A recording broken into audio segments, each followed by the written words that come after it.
আপনি কি আপনার স্ত্রীকে খুশি করতে পারছেন না বলে আপনি দুঃখ পাচ্ছেন? দুঃখ পাবেন না। কারণ আজকে আমি নিয়ে এসেছি আপনাদের সম্মুখে যে আপনি একটি শক্তিশালী প্রয়োগ, যদি এই প্রয়োগটি আপনি করতে পারেন, আপনার স্ত্রীকে খুশি খুশি রাখতে পারবেন এবং বিছানায় অনেকক্ষণ আপনি টিকতে পারবেন। এমন একটি প্রয়োগ নিয়ে এসেছি যেটার দ্বারা বীর্য স্তম্ভন হয় এবং রতিশক্তি বাড়ানো যায়। কামবেগ তুল্য শক্তি তৈরি হয়, বীর্য স্তম্ভন হয় এবং বীর্য বেড়ে যায়। তো এই ভিডিওটি আপনি শেষ পর্যন্ত দেখবেন, তাহলে এর সমস্ত নিয়মবিধি বুঝতে পারবেন আর কেমনভাবে এটি প্রয়োগ করবেন আর কেমনভাবে এইটি কাজে লাগাবেন। দিলে আপনার এইগুলো কাজ শক্তিশালী আপনি পুরুষ হতে পারবেন এবং আপনার স্ত্রীকে খুশি করে রাখতে পারবেন। ঠিক আছে?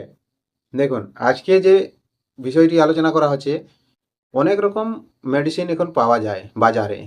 ঠিক আছে? আয়ুর্বেদিকও পাওয়া যায় এবং যে মেডিকেলে পাওয়া যায় ট্যাবলেট, সেখানেও পাওয়া যায়। কিন্তু আমি যে বলছি, আপনি যদি আয়ুর্বেদিক অবলম্বন করতে পারেন, আয়ুর্বেদিক দ্বারা যদি সুস্থ হতে পারেন, খুবই উপকার হয়। তো তাই আয়ুর্বেদিক ওষুধ নেবার চেষ্টা করবেন বেশিরভাগ।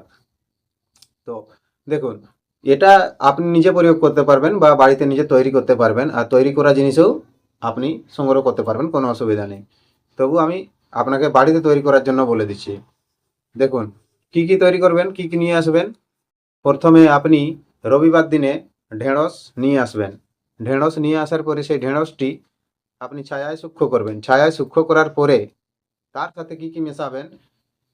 অশ্বগন্ধা, অশ্বগন্ধা মেশাবেন এবং মুসলি, মুসলি মেশাবেন, আর গোখুর, গোখুর মেশাবেন এবং সিদ্ধি বীজ, এগুলোকে একসাথে মিশিয়ে চূর্ণ করবেন। চূর্ণ করার পরে এই চূর্ণটি আপনি ব্যবহার করবেন, সেবন করবেন।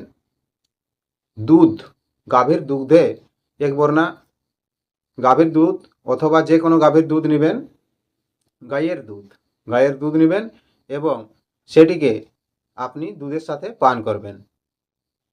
দুধের সাথে পান করলে আপনার কি হবে? বীর্য স্তম্ভন হবে এবং আপনি কামদেব তুল্য শক্তি প্রাপ্ত করতে পারবেন।